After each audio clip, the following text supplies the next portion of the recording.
जय हिंद दोस्तों, स्वागत है आप सभी का। अगर आप लोग दोस्तों गणित और रीजनिंग में रेलवे ग्रुप डी के पेपर में अगर फुल में से फुल स्कोर करना चाहते हो तो ये संभावित पेपर नंबर 8 आप लोग देख लो दोस्तों।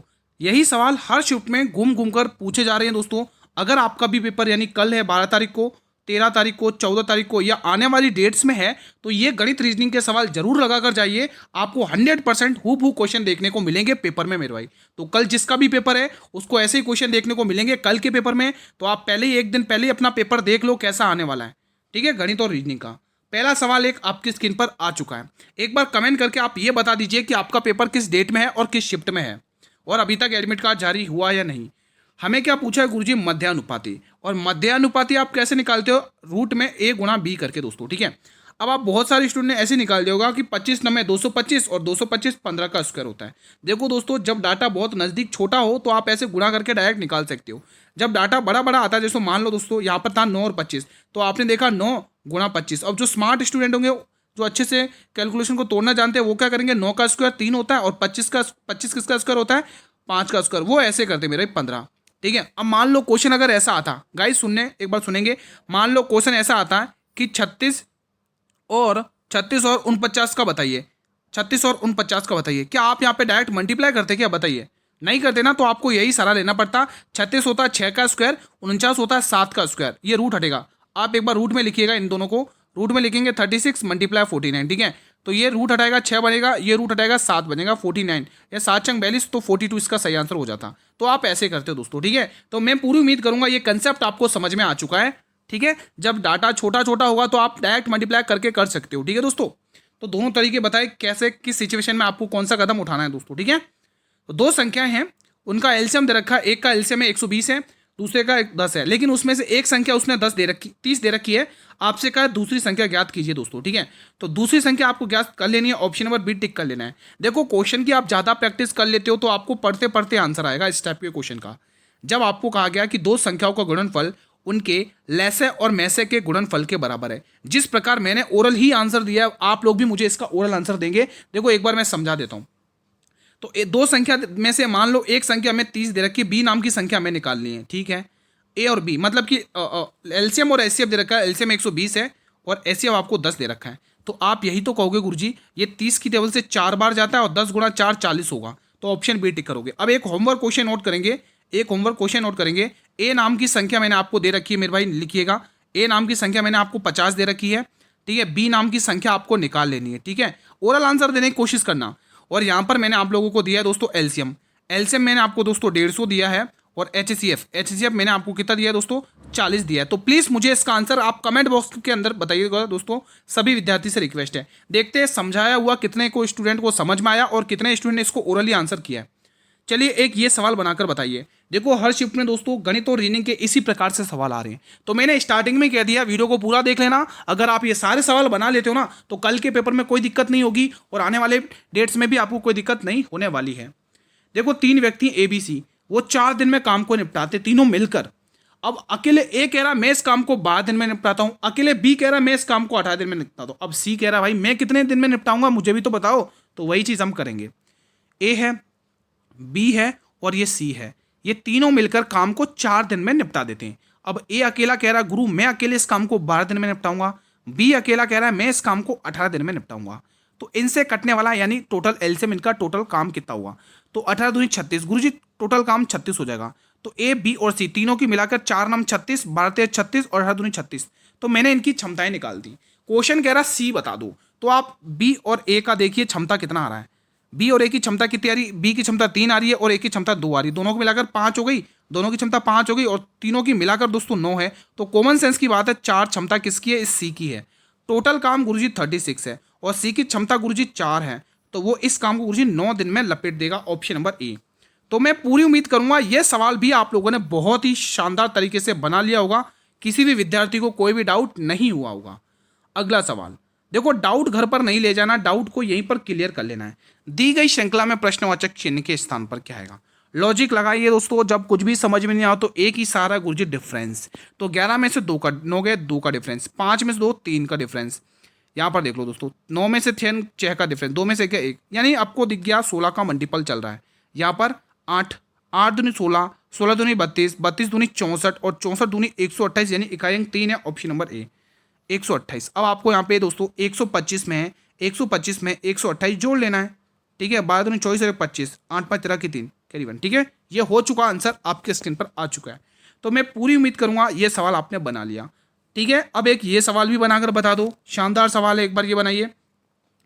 180 मीटर लंबी रेलगाड़ी अपने से दोगुने लंबाई के प्लेटफॉर्म को 18 सेकंड में पार करती है, तो रेलगाड़ी की चाल बता दो। देखो अपने से अपनी जो ट्रेन की लंबाई है उसके दोगुने से, ट्रेन की लंबाई है 180 मीटर, तो प्लेटफॉर्म की लंबाई क्या होगी, इसकी दोगुनी कितनी होगी 360, तो प्लेटफॉर्म की लंबाई दोस्तों 360 हो जाएगी। अब आपको बोल रहा है प्लेटफॉर्म को पार करना है, तो 360 भी प्लस होगा और 180 भी प्लस होगा। क्यों दोस्तों, क्योंकि जब ट्रेन प्लेटफॉर्म को पार करती है तो ट्रेन उस केस में अपनी लंबाई प्लस प्लेटफॉर्म दोनों की लंबाई को प्लस करती है, मतलब पार करेगी। तो 360 प्लस 180 554, तो 38, हाँ 554 ही आएगा ना दोस्तों, ठीक है। ये आ गई टोटल आपकी दूरी। दोस्तों हमें क्या पूरा चाल, चाल क्या होता है, दूरी बट्टे समय, चाल क्या होता है मेरे भाई, दूरी बट्टे में समय, यही तो होता है चाल, ठीक है मेरे भाई। तो चाल कितनी 18 सेकंड है, ठीक है। तो कोई दिक्कत नहीं, 18 54 30 सेकंड आंसर आ गया डायरेक्ट। जब सेकंड में पूछा तो सेकंड में ही आंसर दे दो। हाँ अगर किलोमीटर में होता अगर इसकी चाल, तो हम इसको मीटर पर सेकंड में बदलते 5/18 से गुणा करके, ठीक है। तो चलिए लॉजिक लगाइए, ए का सम डी से +4, तो सी 3 और 4 7, 7 में आता जी, ऑप्शन नंबर सी। हो गया काम, हो गया काम तमाम इस क्वेश्चन का। ये लो अगला क्वेश्चन, ए बी की बहन है, बताइए दोस्तों, ए बी की बहन है, सी बी की माँ है, डी सी का पिता है, ई डी की माँ है, ए का डी से क्या संबंध है, क्या कहेगा डी, क्या कहेगा ए को। चलिए बनाते हैं, सबसे पहले बी बनाओ, ये बी बना दिया, और बी की बहन बना दो भाई, बी की बहन बना दो ए को, ये माइनस से डिनोट कर दो भाई, बहन है इसकी। अभी बी का जेंडर क्लियर नहीं है, आगे से आगे वाली लाइन से बी का जेंडर क्लियर है। क्वेश्चन क्या अभी, अच्छा इससे भी क्लियर नहीं है।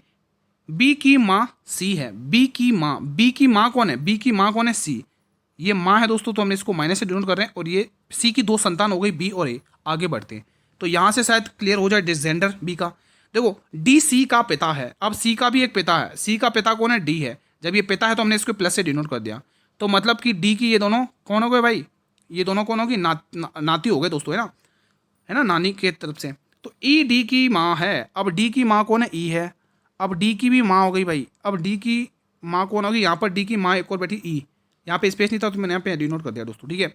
अब ए का डी से क्या संबंध है, मतलब कि डी क्या कहेगा ए को, डी है कहाँ पर, डी यहाँ पर है, मतलब कि बेटी के पुत्र क्या होंगे, नातिन होगी, है ना। ए का नाम पूछा ना, तो ए तो दोस्तों मतलब कि बहन है उसकी बी की, है ना, तो ये तो नातिन हो जाएगी ना, सीधा सरल क्वेश्चन है, ठीक है दोस्तों। दादी नहीं होगी, पोती नहीं होगी, पोती दादी कुछ नहीं होगा, बेटी नहीं होगी, नाती नहीं होगी, ठीक है। ये बताइए दोस्तों, शानदार सवाल है। ए प्लस, देखो कोडिंग ब्लड रिलेशन के दोस्तों इस प्रकार से क्वेश्चन आ रहे कोडेड वाले, ठीक है, ध्यान रखिएगा।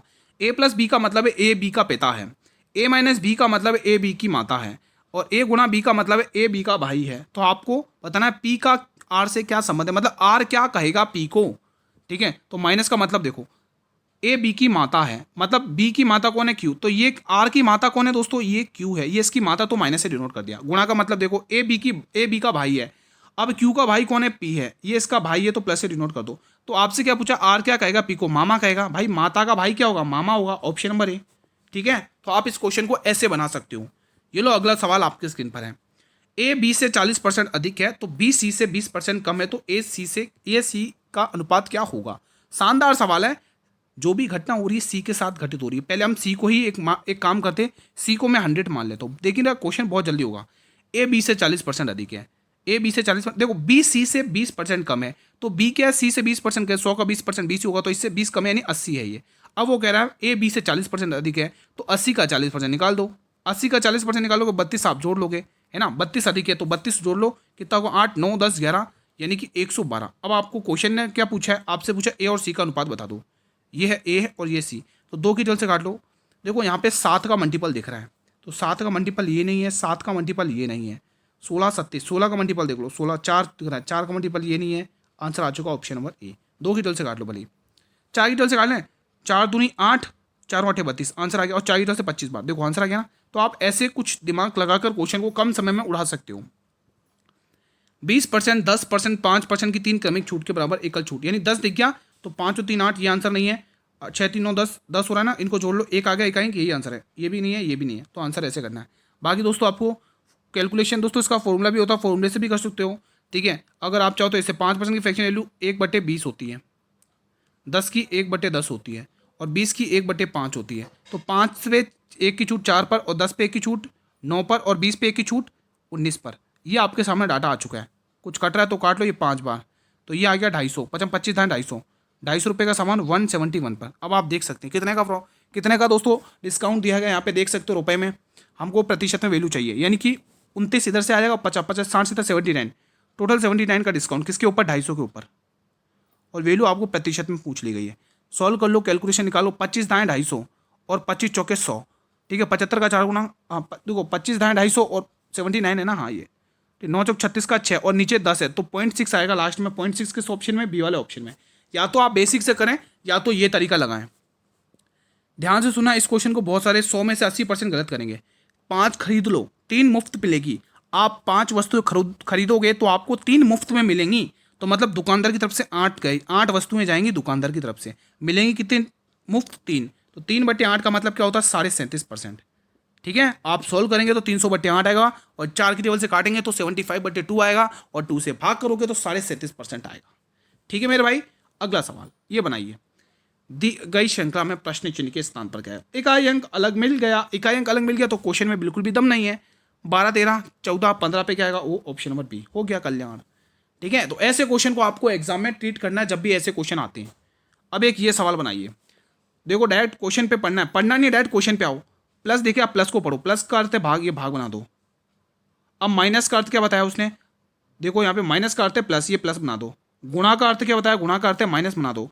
भाग का अर्थ क्या बताया, भाग का अर्थ है गुणा बना दो। अब इसको सॉल्व कर लो, तो ये वैल्यू 3 दिख रही है, ये वैल्यू 12 दिख रही है, और ये वैल्यू प्लस के 6 दिख रही है। अब आप सॉल्व कर लो, आपको पता है 12 और 3 सॉरी 6 और 3 9 होता है, और 9 में से आप 12 घटाओगे तो माइनस का 3 आएगा, ऑप्शन नंबर बी आएगा आंसर। ये सवाल बनाएंगे क्वेश्चन नंबर 14।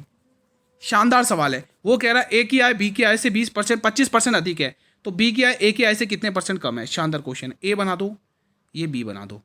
ए की आय बी की आय से 25% अधिक है, बी की 100 है तो ये 125 है। अब क्वेश्चन ने क्या पूछा है, थोड़ा डेटा सिंप्लीफाई कर लो। 25 पंचे 125, 25 चौके 100, ठीक है। हाँ, तो बी की आय ए की आय से कितने प्रतिशत अधिक है, कितने प्रतिशत कम है।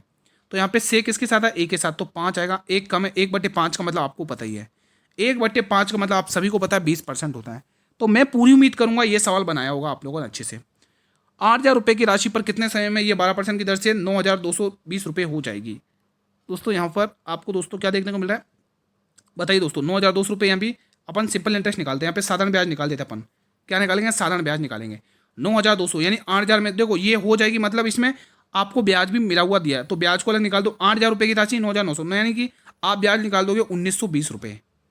ठीक है, तो 1,920 रुपये आपने ब्याज अलग निकाल दिया, और यहाँ पे मूलधन कितना 8,000 रुपये है, और आपको दर कितनी देर की 12% की, और समय आपको कितना देर का निकालना है, और आपको समय आपको निकालना है, टी से डिनोट करना है। ठीक है, और मूल फॉर्मूले का 100, 2 जीरो से 2 जीरो गए, 2 जीरो से 2 जीरो, 1 जीरो से 1 जीरो। ठीक है, 8 की टेबल से काटने की कोशिश करें क्या, 8 1 8, 8 दूनी 16, कितने बनेंगे 3, 8 चौक 32, और 12 दूनी 24। तो यहाँ पे 2 वर्ष लग जाएंगे, ऑप्शन नंबर ए। शानदार सवाल था, मैं पूरी उम्मीद करूंगा ये सवाल आप लोगों ने बना लिया होगा। चलिए ये सवाल बनाते हैं। 7 व्यक्ति हैं, ठीक है, उत्तर की दिशा में सम्मुख करके पंक्ति में बैठे हुए, ठीक है। 7 व्यक्ति, एम के बाएं केवल 5 व्यक्ति बैठे हुए, यहाँ से बात नहीं, हाँ बन जाएगी, यहाँ से बात बन जाएगी। 7 व्यक्ति ना, तो पहले एम बिठाओ। अब एम के बाएं 5 व्यक्ति बिठा दो, 1 2 3 4 5, ये 5 व्यक्ति आ गए। अब 2 व्यक्ति बचे हुए इधर आ जाएंगे एम के दाएं तरफ। ठीक है, क्वेश्चन है क्या है, ओ के बाएं तीसरे स्थान पर बैठा है जे। ओ के बाएं तीसरे स्थान पर आना चाहिए जे, तो ओ के बाएं तीसरे स्थान पर आपको जे बिठाना है ना। तो ओ के बाएं अपन जे कहाँ पर, और कुछ ओ एम से रिलेटेड देखो, यहाँ देखो, ओ एम का निकटतम पड़ोसी नहीं है, मतलब कि एम यहाँ, ओ यहाँ नहीं बैठेगा, ओ यहाँ नहीं बैठेगा। अगर बाएं बिठा तो 1 2 3 यहाँ पर, तो ओ को अपन यहाँ बैठा है, ओ के बाएं अपन बिठा देते जे को 1 2 3, 1 2 तीसरे स्थान पर जे को बिठा दिया, 1 2 तीसरे स्थान पर। ठीक है, तो ओ के बाएं तीसरे स्थान पर जे को बिठा दिया। आगे बढ़ते हैं, ओ एम का निकटतम पड़ोसी नहीं बिठाएंगे वहाँ पर। ठीक है, तो के एन के निकटतम दाएं बैठा हुआ। अब एन के निकट आपको के बिठाना है, एन के निकट आप के यहाँ पर भी बिठा सकते हो, एन के निकट आप के यहाँ पर भी बिठा सकते हो। तो ठीक है, एक बार इसको होल्ड पर डालते हैं। ये वाली लाइन को मैं ब्लू पेन से कर देता हूँ, इसको मैंने होल्ड पर डाली है। ठीक है दोस्तों, आगे बढ़ते हैं। आई जे के दाएं चौथे स्थान पर है। अब जे के दाएं चौथे स्थान पर आई को बिठाना है, 1 2 3 4, यानी यहाँ पर बैठेगा आई। ये बैठ चुका है मेरे भाई, आई बैठ चुका है मेरे भाई। ठीक है, अब आप बिठा सकते हो, बिठाएंगे, के एन के जस्ट निकट है। अपन ने एक और लाइन होल्ड पर डाली थी शायद, है ना, ठीक है। के एन के निकटतम दाएं बैठा हुआ, के यहाँ बैठा हुआ तो एन यहाँ बैठेगा, के यहाँ बैठेगा तो एन यहाँ बैठेगा। आगे कुछ डाला क्या अपन ने होल्ड पे, ये लाइन कर दी थी अपन ने, जे ओ के माए तीसरे स्थान पर, ये भी कर दिया। ओ एम का निकटतम पड़ोसी नहीं है, ओ एम के पास नहीं बैठेगा, यहाँ पर नहीं बैठा अपन ने, ठीक है। फिर के एन के निकटतम दाएं बैठा हुआ है, के एन के जस्ट निकट बैठा हुआ दाएं पे। अगर के यहाँ बैठाते हो, अगर एन यहाँ बैठाते हो, अब दो व्यक्ति बचे हुए, आई जे के दाएं चौथे स्थान पर बैठा हुआ, पंक्ति के दाएं छोर पर कौन बैठा हुआ है, कौन कौन बच गया भाई। एम के बाएं केवल 5 व्यक्ति बैठे हुए हैं, ओ जे के बाएं तीसरे स्थान पर, ओ जे के बाएं तीसरे स्थान पर बैठा हुआ है, ओ एम का निकटतम पड़ोसी भी नहीं है, के एन के निकटतम दाएं बैठ गया, तो आई जे के दाएं चौथे स्थान पर है, आई जे के दाएं चौथे स्थान पर बैठ गया, जे के दाएं 1 2 3 4 चौथे स्थान पर है, 1 2 3 4, ठीक है। तो पंक्ति में बाएं छोर पर बैठा, अब दो व्यक्ति बचे हुए, अब दो व्यक्ति की लग रहा है मुझे यहाँ पे कुछ किसी की जगह छूटी है क्या, आई जे दो 1 2 3 4 5 6, अच्छा 8 व्यक्ति बिठा रखे, माफ़ी चाहूँगा, वहीं मैं कहूँ कुछ तो कुछ मिस्टेक है, एक हटा दो यहाँ से, ठीक है, एक यहाँ से हटा दो, ये अपन ने हटा दिया, ठीक है। हाँ, अब एक व्यक्ति बैठा हुआ वो उसको यहाँ पे बिठा देते, कौन बचा हुआ भाई, ओ आ गया, एम आ गया, एन आ गया, एल बचा हुआ, एल यहाँ बैठ जाता है, ठीक है। आपसे पूछा है कि पंक्ति के दाएं छोर पर एल बैठा हुआ है, ऑप्शन नंबर बी, ठीक है। वही मैं कहूँ, मैंने क्या 8 लगा दी लाइनें, है ना, 7 लगानी थी, ठीक है। शानदार था सवाल, शानदार था। अब ये क्वेश्चन दोस्तों, इसमें थोड़ा मिस्टेक है दोस्तों, इसलिए आपको स्किप करना पड़ेगा इस क्वेश्चन को। इसमें दोस्तों इस सवाल में थोड़ी सी मिस्टेक है, इसलिए मैंने आपको स्किप करने के लिए कहा है दोस्तों, ठीक है। ठीक है दोस्तों, यहाँ पर डाटा में कुछ मिस्टेक दे रखी है या फिर ऑप्शन में दे रखा है, मैंने टीम को कहा था करने के लिए करेक्शन, लेकिन हो नहीं पाया, माफ़ी चाहूँगा। लेकिन ये सवाल बनाइए, शानदार है। शांत जल में एक नाव की गति 10 किलोमीटर घंटे है और धारा की गति 2 किलोमीटर घंटे है। धारा की दिशा, नाव की दिशा क्या होगी, शानदार क्वेश्चन। धारा की दिशा में नाव की चाल क्या होगी, यानी कि बोट की वैल्यू आपसे पूछी है। तो जब भी ऐसा क्वेश्चन आए तो मैंने हमेशा कहा है ये रेशियो बना लो, ये रेशियो बना लोगे तो क्वेश्चन में बिल्कुल भी दम नहीं है।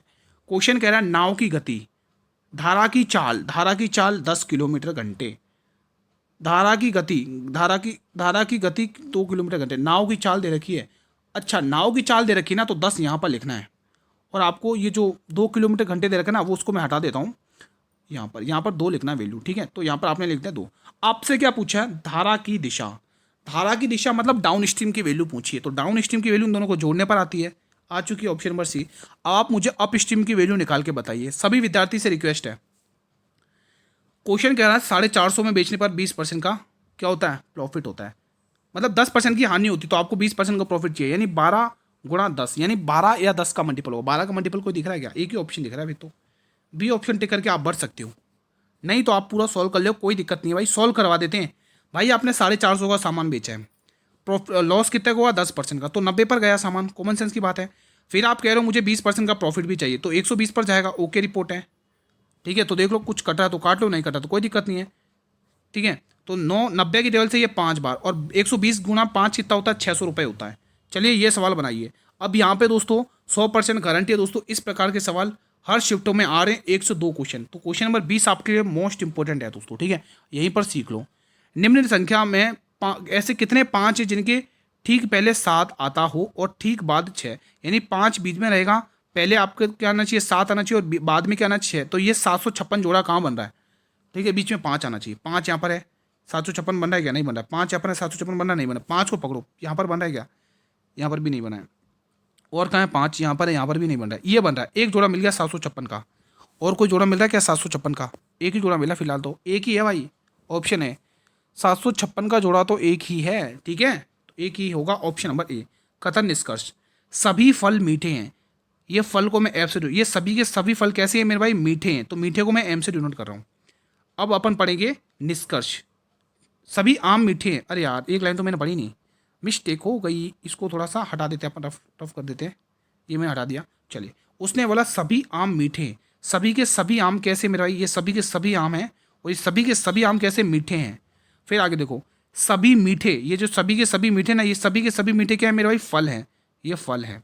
अब निष्कर्ष पढ़ते हैं, निष्कर्ष क्या कह रहा है, निष्कर्ष क्या कह रहा है, निष्कर्ष कह रहा है कि सभी आम फल हैं। क्या सभी के सभी आम फल हैं, बिल्कुल भाई, जब ये बिल्कुल हैं। क्या कुछ फल आम हैं, कुछ फल आम हैं, बिल्कुल हैं, तो यहाँ पे दोनों ही सही हैं दोस्तों, ऑप्शन नंबर सी। ये लो अगला सवाल आपके स्क्रीन पर है, यदि किसी वस्तु का अंकित मूल्य पर 15% की छूट दी जाती है और उसका विक्रय मूल्य 340 है, तो अंकित मूल्य कितना है, ये तो छूट बता दी, विक्रय मूल्य दे दिया तो आपको अंकित मूल्य पूछा है। आपको पता है छूट प्रतिशत हमेशा अंकित मूल्य पर दिया जाता है। छूट दी जा रही है 15% की। फ्रैक्शन वैल्यू लिखकर बताऊं या बेसिक से करूं? चलो बेसिक से कर देता हूं। 100 रुपये का सामान, 15% की छूट 85 पर गया। तो ये 85 मुझे क्या बता रहा है कि गुरु जो सामने बंदा आ रहा है ना, हमारे सामने टकराने आ रहा है ना, जो हमसे टकराएगा वो 17 का मल्टीपल तो होगा ही होगा, क्योंकि 85 दिख गया। ठीक है दोस्तों, ठीक है दोस्तों।